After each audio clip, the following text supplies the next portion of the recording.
Hello everyone, good morning. एक बार फिर से आप सभी का क्रेजी जीके ट्रिक के डेली करंट अफेयर की सीरीज में स्वागत है। शुरू करेंगे आज के सेशन को। डेली करंट अफेयर को हम आगे बढ़ाते हैं और आज के सेशन में हम 8 जनवरी के सभी इंपॉर्टेंट क्वेश्चन को यहां पर डिटेल में डिस्कस करेंगे। सारे फैक्ट, सारे क्वेश्चन आराम से नोट कीजिएगा। पीडीएफ और डेली करंट अफेयर का मॉक टेस्ट आपको क्रेजी जीके ट्रिक के एप्लीकेशन पर मिल जाएगा, तो चेकआउट कीजिएगा एप्लीकेशन को। तब तक इधर आइए, हम चलते हैं हमारे सबसे पहले इंपॉर्टेंट क्वेश्चन पर। देखें, चर्चा में रहा EB4 वीजा भारत आने की अनुमति किस देश के नागरिकों को देता है? तो रिसेंटली इंडियन गवर्नमेंट ने EB4 वीजा को अनुमति दी है। ये चाइना के जो सिटीजन है उनको इंडिया आने की अनुमति देता है। अब बात आती है कि क्या सारे सिटीजन को इंडिया आने की अनुमति EB4 वीजा से मिल जाएगी? तो ऐसा नहीं है। केवल ऐसे चाइनीज सिटीजन जो कि बिजनेस पर्पस से इंडिया आ रहे, उनको उनके लिए शुरू किया गया है EB4 वीजा। ओके, इसका फुल फॉर्म देखें तो यह है हमारे लिए ई प्रोडक्शन इन्वेस्टमेंट बिजनेस वीजा, जिसे शॉर्ट में कहा जाता है EB4 वीजा। तो इंडियन गवर्नमेंट ने इस वीजा को लॉन्च किया है ताकि इंडिया और चाइना के बीच में जो ट्रेड है ना, उसको और ज्यादा इजी बनाया जा सके, और ज्यादा सिक्योर बनाया जा सके। अब आपको पता होगा कि इंडिया में सबसे ज्यादा जो प्रोडक्ट इंपोर्ट किए जाते हैं, जो आयात किए जाते हैं, अधिकतर चीजें चाइना से आती है। ऐसे केस में इंडिया की काफी सारी कंपनी है जो कि चाइना की मशीनें इंस्टॉल करती है इंडिया में। अलग अलग सेक्टर की मशीनें हो सकती है। अब उनके जो एक्सपर्ट है वो चाइनीज है, उनसे सीखना पड़ेगा, उन्हें इंडिया आना पड़ेगा ताकि वो इंडिया के लोगों को ट्रेन कर सके। तो इस सभी पर्पस के लिए एक वीजा इंडियन गवर्नमेंट ने निकाला है, EB4 वीजा। चाइना के जो सिटीजन है ना, वो 100% ऑनलाइन यहां पर अप्लाई कर सकते हैं, मतलब उनको एम्बेसी जाने की जरूरत नहीं पड़ेगी। आवेदन के बाद 45 से 50 दिन में उनको वीजा दे दिया जाएगा और ड्यूरेशन इंडिया में वो अधिकतम 6 महीने तक इस वीजा के सहायता से इंडिया में स्टे कर सकते हैं, इंडिया में रुक सकते हैं। अधिकतम 6 महीने की अवधि रखी गई है। उद्देश्य मैं आपको बता ही चुका हूं कि इस वीजा को लॉन्च किए जाने का उद्देश्य क्या है। जो इंडियन फैक्ट्रीज है उनमें जो चीन की मशीनें लगी हुई है, उनको जो इंजीनियर हैं, जो कि एक्सपर्ट हैं, वो चाइनीज हैं, जो कि उनको समझते हैं। तो उनका इंडिया आना जरूरी है ताकि वो इंडियन को ट्रेन कर सके, इन मशीन्स के बारे में बता सके, ट्रेनिंग दे सके हमारे एम्प्लॉइज को।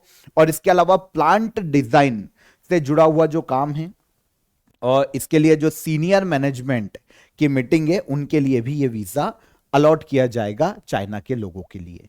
तो स्पेशली चीन के लिए ये वीजा निकाला गया है। ठीक है, इसका नाम है EB4 वीजा। याद रखिएगा, इंपॉर्टेंट ये पूछा जा सकता है क्योंकि इंडिया और चाइना के रिलेशन काफी समय से ठीक नहीं चल रहे थे। अब उसके बाद ये वीजा अब अलॉट करना शुरू किया गया है। सेकेंड क्वेश्चन, गोवा के सीएम द्वारा लॉन्च की गई पुस्तक हिस्ट्री दैट इंडिया इग्नोर्ड के लेखक कौन है? तो गोवा के सीएम कौन है? प्रमोद सावंत। इन्होंने हाल ही में एक बुक के सेकेंड एडिशन को लॉन्च किया है। यह सेकेंड एडिशन है बुक का, याद रखिएगा, जिसका नाम है हिस्ट्री दैट इंडिया इग्नोर्ड। इस बुक को लिखने का श्रेय दिया जाता है प्रेम प्रकाश को। दूसरा एडिशन है क्योंकि इसका पहला जो एडिशन है ना इसी बुक का, वो लॉन्च किया गया था अप्रैल 2025 में। भारत के एक वरिष्ठ जर्नलिस्ट हैं, ANI है ना, जो कि एक न्यूज एजेंसी है, इसके चेयरमैन के पद पर हैं, प्रेम प्रकाश। तो इन्होंने इस बुक को लिखा था। इस बुक का पहला एडिशन लास्ट ईयर 2025 में जारी किया गया था। अब दूसरा एडिशन गोवा के सीएम प्रमोद सावंत के द्वारा लॉन्च किया गया है। इसलिए याद रखिएगा, ये पूछी जा सकती है बुक। आपको पता है जो बुक है ना, उसमें भारत की आजादी की कहानी को बहुत ही इजी वे में दर्शाया गया है। जो भारत के फ्रीडम फाइटर रहे हैं, जिनकी स्टोरी नॉर्मली लोगों के सामने नहीं आ पाई, ऐसे जितने भी हमारे फ्रीडम फाइटर हैं, उनका जो स्ट्रगल है, उन सभी के बारे में बहुत छोटी छोटी इंटरेस्टिंग कहानियों के रूप में बताया गया है। तो इस बुक को लॉन्च किया गया। बुक किसने लिखी है? प्रेम प्रकाश ने लिखी है। ANI के चेयरमैन के पद पर हैं वर्तमान में। सेकेंड एडिशन है जिसे लॉन्च किया है सीएम प्रमोद सावंत ने, गोवा के सीएम है। ओके, 2025 में, इस साल तो नॉर्मली ज्यादा बुक लॉन्च नहीं की गई, लेकिन 2025 में जो मेन बुक लॉन्च की गई थी उनके बारे में एक बार हम यहां पर देख लेते हैं, जो कि एग्जाम में हमें देखने को मिल सकती है। एक बुक है the new world 21th century global order and India. इस बुक को लिखा था राम माधव ने, 2025 में यह बुक लॉन्च की गई थी। एक रेडी रिलेवेंट एंड रिसर्जेंट, इस बुक को लिखा है सीडीएस जनरल अनिल चौहान ने, 2025 में ये रिलीज की गई थी, लॉन्च की गई थी। पूरा नाम देखें तो ready relevant and resurgent a blueprint for the transformation of India's military, ये बुक का पूरा नाम है।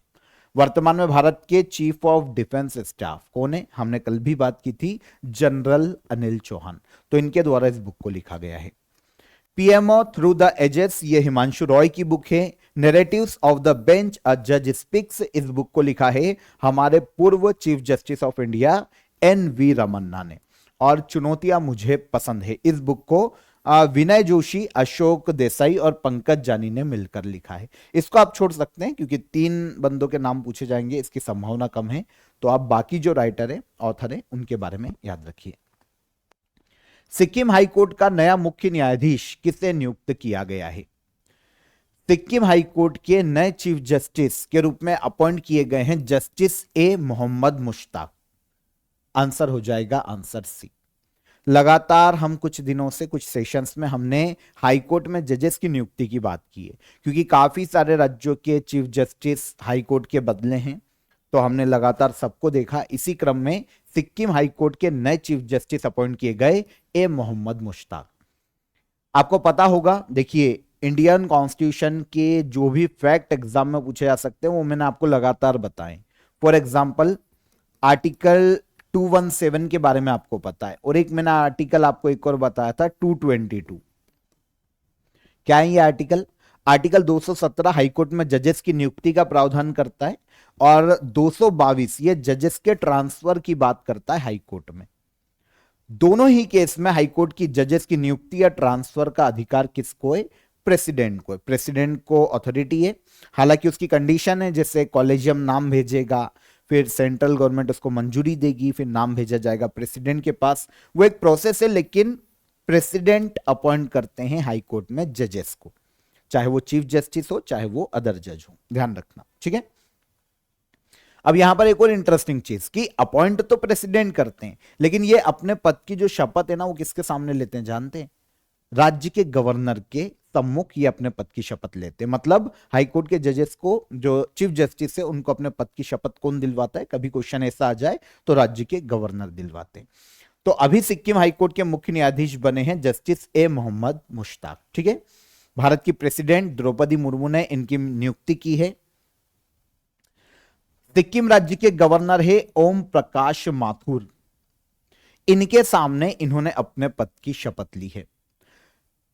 एक कल राजस्थान के गवर्नर का एक फैक्ट हमसे थोड़ा सा मिस हो गया है, उसको एक बार करेक्ट कीजिएगा। कल हमने शायद कलराज मिश्र पढ़ लिया था, उनको हरिभाऊ कर लीजिएगा। हरिभाऊ वर्तमान में राजस्थान के गवर्नर के पद पर है, उसे करेक्ट कीजिएगा। और यहां पर सिक्किम के गवर्नर की बात की गई है तो ओम प्रकाश माथुर है, ठीक है। तो मुश्ताक, अगर हम जस्टिस मुश्ताक की बात करें, मोहम्मद मुश्ताक की, तो ये सिक्किम हाई कोर्ट के 24वें मुख्य न्यायाधीश अपॉइंट किए गए। अभी तक इस पद को होल्ड कर रहे थे विश्वनाथ सोमदार, इनका रिटायरमेंट हो गया है दिसंबर 2025 के एंड में। तो अब नए chief justice Sikkim high court के 24वें चीफ जस्टिस बने हैं जस्टिस मोहम्मद मुश्ताक, ठीक है। अदर जो चीफ जस्टिस बन चुके हैं उन पर एक बार नजर डाल लेते हैं। वैसे मैंने आपको लगातार सेशंस में बताया है, पर एक बार यहां पर देख लेते हैं। झारखंड हाईकोर्ट के मुख्य न्यायाधीश कौन बने थे? जस्टिस महेश शरद चंद्र सोनाक, है ना, इनकी नियुक्ति अभी की गई है। फिर केरला हाईकोर्ट के चीफ जस्टिस बने हैं सौमेन सेन। इनके अलावा पटना हाईकोर्ट में चीफ जस्टिस के रूप में संगम कुमार साहू को अपॉइंट किया गया है। और मेघालय हाईकोर्ट में चीफ जस्टिस बनी है रेवती प्रशांत मोहिते डेरे, ये मेघालय हाईकोर्ट की मुख्य न्यायाधीश के पद पर अपॉइंट की गई। तो ये चारों अलग अलग राज्य के हाईकोर्ट हैं, इनको भी याद रखिएगा और सिक्किम को भी याद रखिएगा। डन। आगे, हर साल भारत में 9 जनवरी को प्रवासी भारतीय दिवस मनाया जाता है। पहला इंपॉर्टेंट फैक्ट तो यहां पर क्लियर हो जाता है कि प्रवासी भारतीय दिवस इंडिया में कब मनाया जाता है, 9 जनवरी को। आगे चलते हैं, इसे बनाए जाने की शुरुआत कब की गई थी? तो इंडिया में प्रवासी भारतीय दिवस की शुरुआत की गई थी 2003 में। अब यहां पर दो चीजें, एक है प्रवासी भारतीय दिवस, यह हर साल मनाया जाता है, और एक प्रवासी भारतीय दिवस सम्मेलन है, कॉन्फ्रेंस, जो कि 2 साल में एक बार की जाती है। तो अभी 2026 में कॉन्फ्रेंस नहीं होगी, क्योंकि कॉन्फ्रेंस 2025 में हुई थी भुवनेश्वर में, ओडिशा में। अभी हम बात करेंगे, तो कॉन्फ्रेंस तो इस बार नहीं होगी, लेकिन प्रवासी भारतीय दिवस हर साल मनाया जाता है। तो यह 9 जनवरी को मनाया जाता है। 9 जनवरी को क्यों? तो महात्मा गांधी दक्षिण अफ्रीका से वापस इंडिया लौट कर आए थे 9 जनवरी 1915 को। तो इसी दिवस की याद में प्रवासी भारतीय दिवस मनाया जाता है, ताकि जो प्रवासी भारतीय उनके अधिकारों को लेकर और उनके प्रति लोगों को अवेयर किया जा सके। प्रवासी भारतीय का देश की इकोनॉमी में क्या योगदान है, देश के डेवलपमेंट में क्या योगदान है, इसके प्रति लोगों को अवेयर किया जा सके। इसी उद्देश्य से प्रवासी भारतीय दिवस हर साल 9 जनवरी को मनाया जाता है। शुरुआत इंडियन गवर्नमेंट के द्वारा की गई थी 2003 में। जो हमारी फॉरेन मिनिस्ट्री है, 2003 में उन्होंने शुरुआत की थी। अब कॉन्फ्रेंस तो इस बार नहीं हुई, लेकिन लास्ट जो कॉन्फ्रेंस हुई थी 2025 में, इसकी बात कर लें। 2025 में प्रवासी भारतीय दिवस सम्मेलन यह आयोजित किया गया था 8 से लेकर 10 जनवरी तक ओडिशा के भुवनेश्वर में, और यह 18वां एडिशन था प्रवासी भारतीय दिवस कॉन्फ्रेंस का, 18वां एडिशन। इसके पहले जो 17th एडिशन था ना, ये 2023 में हुआ था मध्य प्रदेश के इंदौर में। 2025 में 18th एडिशन ओडिशा के भुवनेश्वर में, जिसकी थीम रखी गई थी डायस्पोरास कंट्रीब्यूशन टू अ विकसित भारत। सम्मेलन में चीफ गेस्ट बुलाई गई थी त्रिनिदाद और टोबैगो की प्रेसिडेंट क्रिस्टिन कार्ला कंगालू। हालांकि वर्चुअली इन्होंने संबोधित किया था कॉन्फ्रेंस को। और 17th मैं आपको बता ही चुका हूं, यह 2023 में मध्य प्रदेश के इंदौर में आयोजित की गई। ऑफर ऑफ द डे में आप सभी के लिए करंट अफेयर की ईयरली ई बुक आप ज्वाइन कर सकते हैं। यहां पर आपको प्रिंटेड बुक भी अवेलेबल है, इसकी लिंक मैंने आपको डिस्क्रिप्शन में दे दी है। आप डायरेक्ट प्रिंटेड बुक को भी ऑर्डर कर सकते हैं। यहां पर देखिए, जनवरी 2026 तक ये पूरी ईयरली बुक आपके लिए अपडेटेड है।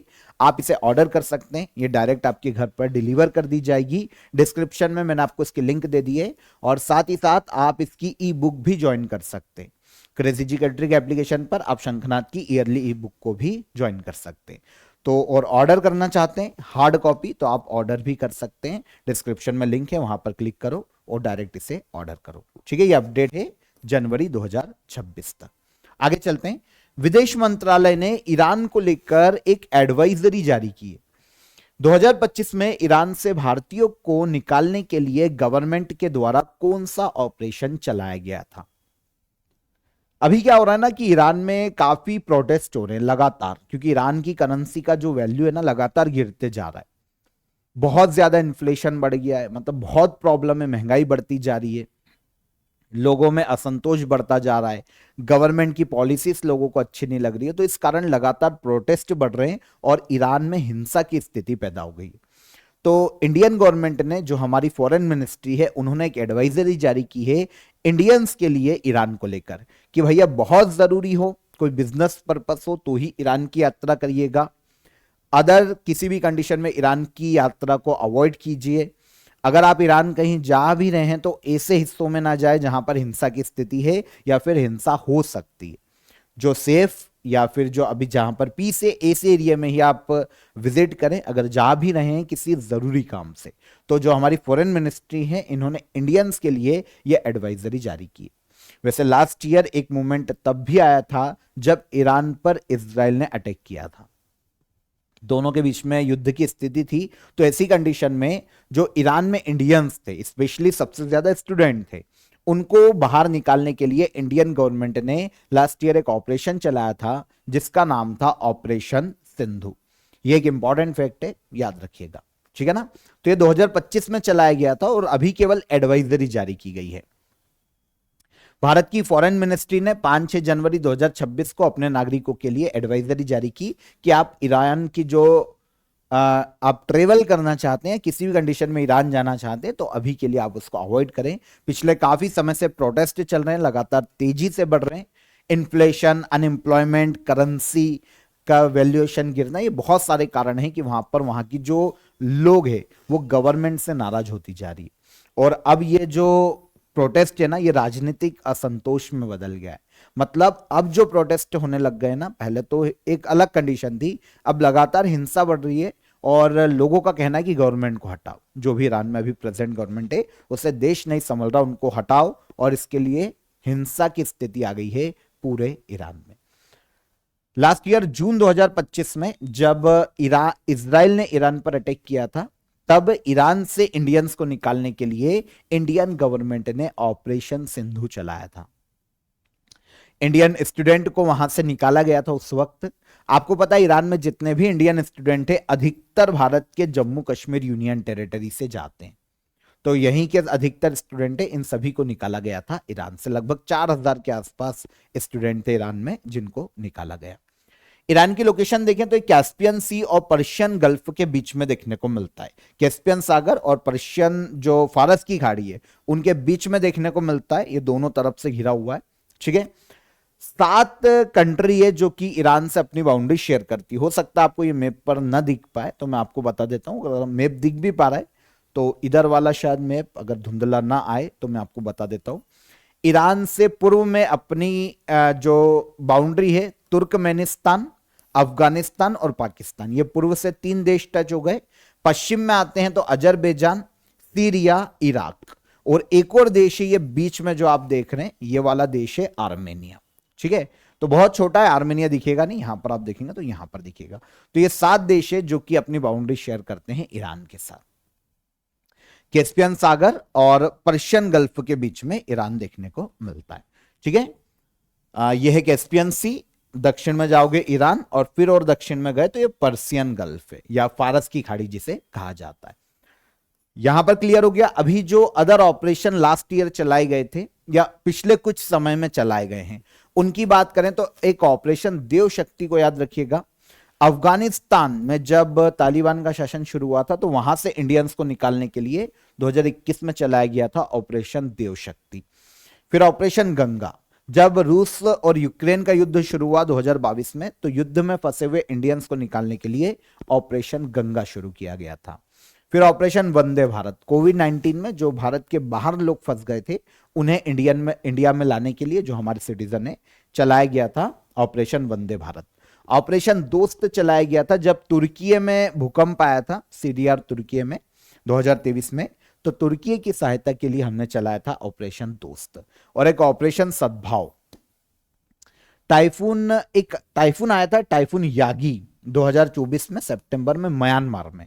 तो म्यांमार में जो जितना भी नुकसान हुआ है, वहां के जो लोग पीड़ित हुए उनकी सहायता के लिए जैसे मेडिकल सहायता पहुंचाई थी, फूड पैकेज जो पैकेट होते हैं वो पहुंचाए थे। तो ये चलाया गया था ऑपरेशन सद्भाव।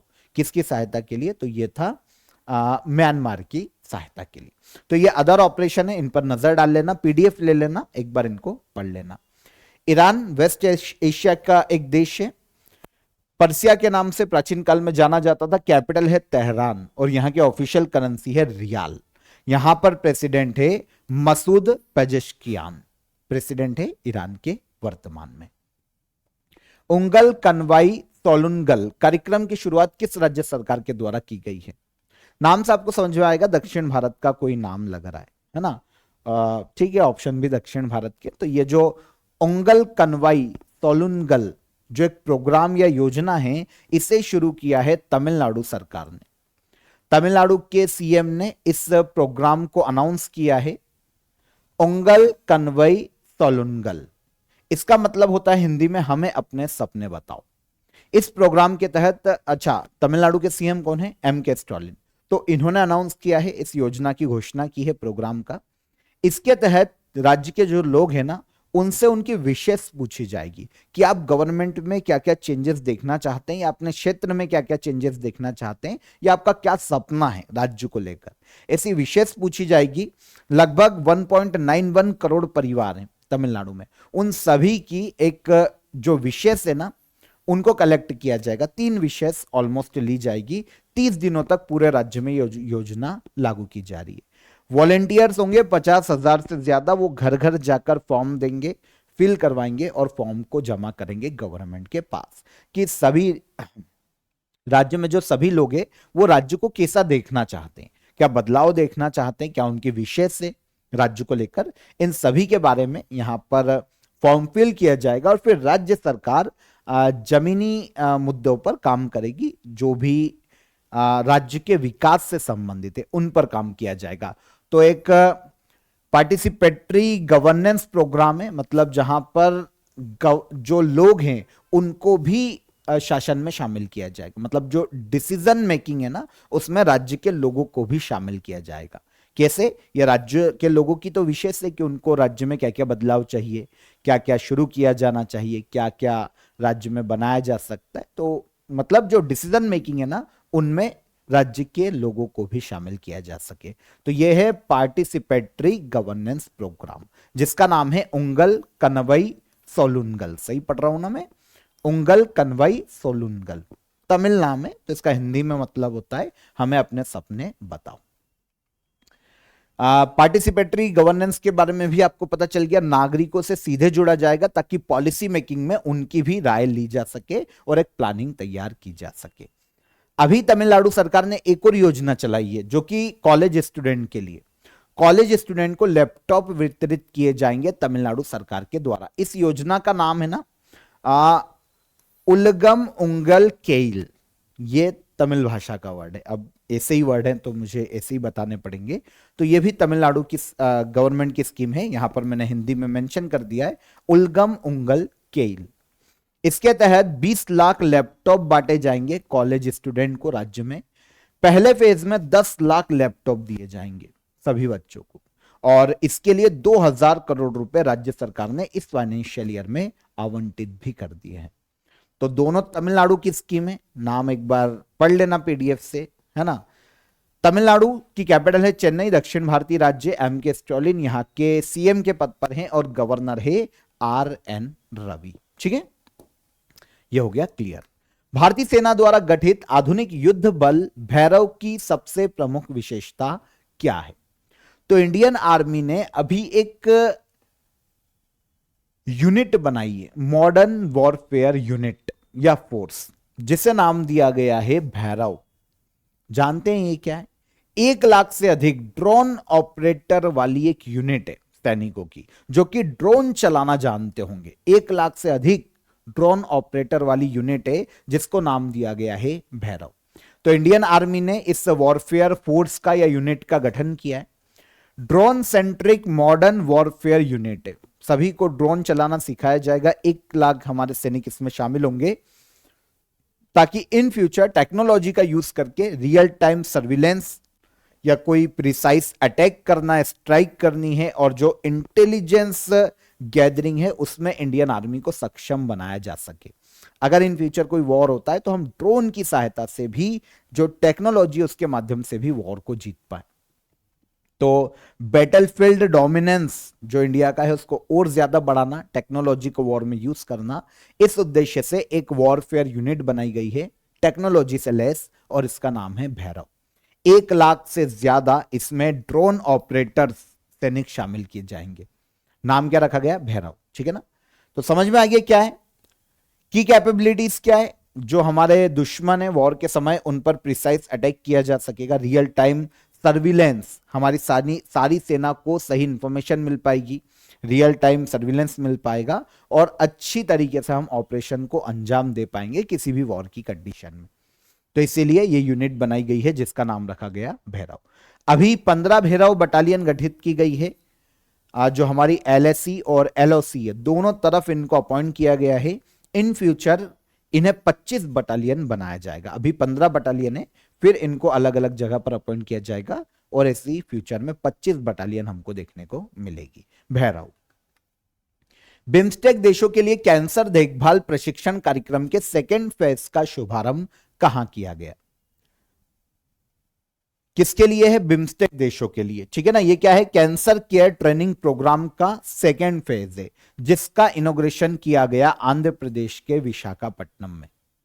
आंध्र प्रदेश के विशाखापट्टनम में यहां पर जो कैंसर डिसीज के जो एक्सपर्ट है ना, जो इसके जो डॉक्टर्स है, उनको यहां पर शामिल किया जाएगा और कैंसर डिसीज, उसके ट्रीटमेंट या फिर जो रिसर्च कैपेबिलिटी है, इनको मजबूत करने के लिए यहां पर चर्चा की जाएगी, ताकि बिम्स्टेक देशों में जो रीजनल कॉर्पोरेशन है कैंसर को लेकर, इसे बढ़ाया जा सके। नॉलेज शेयरिंग बिम्स्टेक देशों में कैंसर को लेकर बढ़ाई जा सके। तो इस तरीके से मिनिस्ट्री ऑफ एक्सटर्नल अफेयर इस प्रोग्राम का आयोजन कर रही है, जो कि एक स्पेशल ट्रेनिंग प्रोग्राम है कैंसर के लिए। इसका सेकेंड फेज अभी आयोजित किया जा रहा है, जो कि कहां पर हुआ है? विशाखापट्टनम में Homi Bhabha cancer hospital and research centre में। यह सेकेंड फेज है। इसके पहले पहला फेज हो चुका है महाराष्ट्र मुंबई में। बात करेंगे जो ये प्रोग्राम है ना, इसकी घोषणा भारत के पीएम ने ही की थी 2025 में, जो बिम्स्टेक समिट हुई थी, 6th बिम्स्टेक समिट थाईलैंड के बैंकॉक में। इसमें घोषणा की गई थी कि हम ऐसा प्रोग्राम चलाएंगे जिसमें जो बिम्स्टेक देशों के कैंसर केयर एक्सपर्ट है वो शामिल होंगे। तो अभी सेकेंड फेज में 35 कैंसर केयर एक्सपर्ट जो कि बिम्स्टेक देशों के, उनको शामिल किया गया था। 4 हफ्ते मतलब 1 महीने ये प्रोग्राम चलेगा विशाखापट्टनम में Homi Bhabha cancer hospital and research centre में। पहला फेज जुलाई अगस्त 2025 में हुआ था टाटा मेमोरियल सेंटर में, जो कि मुंबई में स्थित है। तो ये पहला फेज था। समझ में आया? सेकेंड फेज कहां पर? विशाखापट्टनम आंध्र प्रदेश में। BIMSTEC bay of Bengal initiative for multi sectoral technical and economic corporation, ये बिम्स्टेक का फुल फॉर्म है। वर्ल्ड का सबसे बड़ा क्षेत्रीय रीजनल ऑर्गेनाइजेशन या संगठन माना जाता है। जो बे ऑफ बंगाल के आसपास के जो देश है ना, ऐसे देशों का एक समूह है जो कि आपस में मिलकर कॉर्पोरेशन और पीस को बढ़ाने के लिए, ट्रेड को बढ़ाने के लिए काम करते हैं। तो इसमें 7 south Asian country, south Asian और साउथ ईस्ट एशियन 7 देशों का एक ग्रुप है। उद्देश्य मैं आपको बता ही चुका हूं। स्थापना हुई थी 6 जून 1997 में बिम्स्टेक की। बांग्लादेश के ढाका में हेडक्वार्टर है। अच्छा, मेंबर 7 कौन कौन से हैं? बांग्लादेश, भूटान, इंडिया, म्यांमार, नेपाल, श्रीलंका और थाईलैंड, ये बिम्स्टेक के मेंबर है। चेयरमैनशिप बांग्लादेश के पास है, सेक्रेटरी जनरल इंडिया है। फर्स्ट समिट इसकी हुई थी 31 जुलाई 2004 को थाईलैंड के बैंकॉक में, और लास्ट जो लेटेस्ट समिट है वो थाईलैंड के बैंकॉक में हुई थी, ये भी 2025 में, 6th समिट बिम्स्टेक की, जिसमें भारत के पीएम ने कैंसर प्रोग्राम के लिए अनाउंसमेंट किया था। पेमेंट रेगुलेटरी बोर्ड, भुगतान विनियामक बोर्ड की पहली बैठक की अध्यक्षता किसने की है? तो ये एक नया बोर्ड बनाया गया है आरबीआई के द्वारा। ये 2025 में ही गठित हुआ है और इसकी पहली बैठक ही इस बार आयोजित की गई। यह है पेमेंट रेगुलेटरी बोर्ड। इसकी अध्यक्षता की है संजय मल्होत्रा ने। कौन है जानते हैं? आरबीआई के गवर्नर है। अब आरबीआई की ही ये यूनिट है, आरबीआई की ही बोर्ड है पेमेंट रेगुलेटरी बोर्ड। अब ये जो बनाया गया 2025 में बनाया और पहली ही बैठक हो रही है इसकी। अब यहां पर ये बोर्ड जब बनाना तो ये चीज है कि इसकी अध्यक्षता हमेशा आरबीआई गवर्नर करेंगे। तो वर्तमान में आरबीआई गवर्नर कौन? संजय मल्होत्रा। आरबीआई के 26th गवर्नर है ये वर्तमान में, है ना। तो संजय मल्होत्रा ने पेमेंट रेगुलेटरी बोर्ड की पहली बैठक की हाल ही में अध्यक्षता की है। क्या होता है पेमेंट रेगुलेटरी बोर्ड, इसको समझो। आरबीआई ने 2025 में ये पेमेंट सिस्टम की निगरानी के लिए और रेगुलेशन के लिए एक नया बोर्ड बनाया था। इसके पहले क्या करते थे? इसके पहले एक दूसरी संस्था काम करती थी इसी काम के लिए, जिसका नाम था board for regulation and supervision of payment and settlement system. इसको रिप्लेस करके बनाया गया पेमेंट रेगुलेटरी बोर्ड, ताकि पेमेंट सिस्टम को निगरानी किया जा सके, रेगुलेशन बनाया जा सके। ये काम के लिए पेमेंट रेगुलेटरी बोर्ड बना। ओके, बोर्ड में 6 मेंबर अपॉइंट किए जाएंगे, ये प्रावधान था। 3 मेंबर आरबीआई से हैं और 3 मेंबर सरकार के होंगे, सेंट्रल गवर्नमेंट के। ऐसा बोर्ड जो कि भारत में पेमेंट सिस्टम की निगरानी और रेगुलेशन के लिए बना है। किस एक्ट के तहत? एक स्टेचुरी बॉडी है, payment and settlement system act 2007 के तहत इसका गठन किया गया। 6 मेंबर में आरबीआई के गवर्नर एक्स ऑफिसो चेयरमैन होंगे इसके, ठीक है, और यही अध्यक्षता करेंगे जब भी बैठक होगी। एक डिप्टी गवर्नर होंगे आरबीआई के, और फिर आरबीआई के कोई एक ऑफिसर इसमें शामिल किया जाएगा। 3 ये हो गए, 3 मेंबर गवर्नमेंट के होंगे, गवर्नमेंट अपॉइंट करेगी, जो कि पेमेंट सिस्टम के बारे में जानकारी रखते हो, साइबर सिक्योरिटी आईटी के एक्सपर्ट हो, लॉ के एक्सपर्ट हो, तो ऐसे 3 बंदों को गवर्नमेंट अपॉइंट कर सकती है। 4 साल का टेन्योर होगा, पुनर्नियुक्ति नहीं की जाएगी किसी की। अगर पद से हटाना है, डिस्क्वालीफाई करना है, तो या तो एज 70 साल के ऊपर हो जाए मेंबर की, तब डिस्क्वालीफाई हो जाएंगे, दिवालिया घोषित कर दिया जाए, या ऐसे किसी क्रिमिनल केस में जेल चले जाए जिसमें सजा 180 दिन या उससे ज्यादा की, तो फिर किसी को सदस्य को डिस्क्वालीफाई कर दिया जाएगा। ठीक है, मीटिंग साल में 2 बार होगी, ये पहली हो रही है, पहली बार ही हो रही है 2026 की जनवरी में। अध्यक्षता आरबीआई गवर्नर ने की है। डिसीजन मेजोरिटी वोटिंग से होगा, 6 में से मेजोरिटी होगी तो डिसीजन को डन किया जाएगा। बस यही है। तो ये पेमेंट रेगुलेटरी बोर्ड है, अध्यक्षता किसने की है इसकी बैठक की? आरबीआई के गवर्नर ने। ठीक है, लास्ट क्वेश्चन, भारत की पहली अर्बन नाइट सफारी किस शहर में शुरू की जाएगी? भारत की पहली अर्बन नाइट सफारी, इसे शुरू किया जाएगा लखनऊ में, उत्तर प्रदेश। अर्बन मतलब शहरी, और नाइट सफारी मतलब नाइट में सफारी की जाएगी। अच्छा, पहले तो यह है कि जंगल सफारी क्या होती है। आपने देखा होगा कि नॉर्मली क्या होता है, गाड़ी में, जीप में जो पैक होती है, खुली होती है, उससे जंगल की सैर करवाई जाती है, जंगली जानवर दिखाए जाते हैं, है ना, देखा होगा मूवीज में, या फिर चलता रहता डिस्कवरी में। अगर आप कहीं नेशनल पार्क घूमने जाओगे तो ऐसे ही जीप में घुमाते। ये क्या है? जंगल सफारी। जब ये रात में होगी तो ये क्या हो जाएगी? Night safari. और अगर ऐसा जंगल क्षेत्र किसी शहर में, तो वो क्या हो गया? अर्बन नाइट सफारी, रात में घूम रहे तो, है ना। तो अर्बन नाइट सफारी इंडिया की पहली शुरू की जा रही है लखनऊ में। लखनऊ में एक फॉरेस्ट एरिया है जिसका नाम है कुकरेल फॉरेस्ट एरिया। ये यूपी के लखनऊ में कुकरेल रिवर के किनारे पर स्थित है। एक फॉरेस्ट एरिया है, यहां पर वाइल्ड लाइफ कंजर्वेशन के लिए अवेयरनेस बढ़ाने के लिए नाइट अर्बन सफारी या अर्बन नाइट सफारी की शुरुआत की जा रही है। ये जो कुकरेल फॉरेस्ट एरिया है ना, मगरमच्छ, घड़ियाल, कछुओं के संरक्षण के लिए जाना जाता है। तो अब यहां पर अर्बन क्षेत्र में, ये शहर के अंदर ही है, तो अर्बन नाइट सफारी यहां पर शुरू की जाएगी। नाइट सफारी समझ में आ गई। कुकरेल रिजर्व फॉरेस्ट उत्तर प्रदेश के लखनऊ में 1950 में यह स्थापित हुआ था, और इसका एरिया 4500 एकड़ में फैला हुआ है। ठीक है, तो 8 जनवरी के सभी करंट अफेयर यहां पर हमने डिटेल में डिस्कस कर लिए। लास्ट डे के करंट अफेयर को रिवाइज कर लेते हैं एक बार। आइए क्वेश्चन आंसर देख लेते हैं जल्दी से। चर्चा में रहा ग्रीनलैंड किस देश का हिस्सा है? तो किसका पार्ट है ये? डेनमार्क का। फिर खेलो इंडिया बीच गेम्स के दूसरे संस्करण का आयोजन कहां किया जा रहा है? तो ये किया जा रहा है दीव घोघला बीच पर। चर्चा में रही कलाई सेकेंड जल विद्युत परियोजना किस राज्य में प्रस्तावित है? तो ये प्रस्तावित है कहां पर? अरुणाचल प्रदेश राज्य में।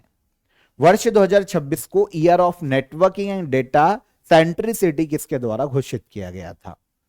तो ये इंडियन आर्मी ने घोषित किया है। सुरेश कलमाड़ी का निधन हो गया, किस क्षेत्र से संबंधित है? तो ये पॉलिटिशियन। क्षेत्रीय एआई इंपैक्ट कॉन्फ्रेंस 2026, जो कि 2026 की पहली थी, राजस्थान के जयपुर में आयोजित की गई। हाल ही में विश्व की दूसरी राष्ट्रीय पर्यावरण मानक प्रयोगशाला का उद्घाटन कहां किया गया? तो यह CSIR NPL नई दिल्ली में किया गया। फिर भारतीय थल सेना ने किस made in India multi calibre rocket launcher system के लिए अनुबंध किया है? तो यह है कौन सा? यह है सूर्यास्त्र। खबरों में रहा मुदुमलई टाइगर रिजर्व किस राज्य में स्थित है? तो यह देखने को मिलेगा कहां पर? तमिलनाडु राज्य में। और अर्थ रोटेशन डे हर साल कब मनाया जाता है? तो यह मनाया जाता है 8 जनवरी को। ये सारे करंट अफेयर कल के सेशन के हमने रिवाइज कर लिए। क्वेश्चन ऑफ द डे का आंसर ले लेते हैं। पहला क्वेश्चन क्या था? कोपरा जलाशय, ये रामसर साइट बनी है 2025 में, कहां पर है? तो ये छत्तीसगढ़ में है। फिल्म फेयर OTT अवार्ड 2025 में बेस्ट सीरीज का अवार्ड किसे दिया गया? तो यह दिया गया ब्लैक वारंट नाम की वेब सीरीज को। वेब सीरीज पूछी ना, best series. Press club of India की पहली महिला अध्यक्ष कौन बनी? तो यह बनी है संगीता बरुआ पिशारोटी। ये तीनों क्वेश्चन के हमारे आंसर हो गए। अब आज के question of the day. Bharat ने रिलोस समझौता किस देश के साथ किया है? सेकेंड, 2025 फार्मूला 1 वर्ल्ड चैंपियनशिप किसने जीती थी? और स्क्वैश वर्ल्ड कप 2025 का विनर कौन सा देश बना है? तीनों क्वेश्चन इंपॉर्टेंट है, कमेंट में आंसर करो। सेशन पसंद आया हो तो लाइक और शेयर करके जाइएगा, और चैनल पर पहली बार आए हो तो चैनल को सब्सक्राइब कर लो। कल फिर मुलाकात करेंगे नेक्स्ट डे के करंट अफेयर में, तब तक ख्याल रखिएगा अपना। जय हिंद, जय भारत।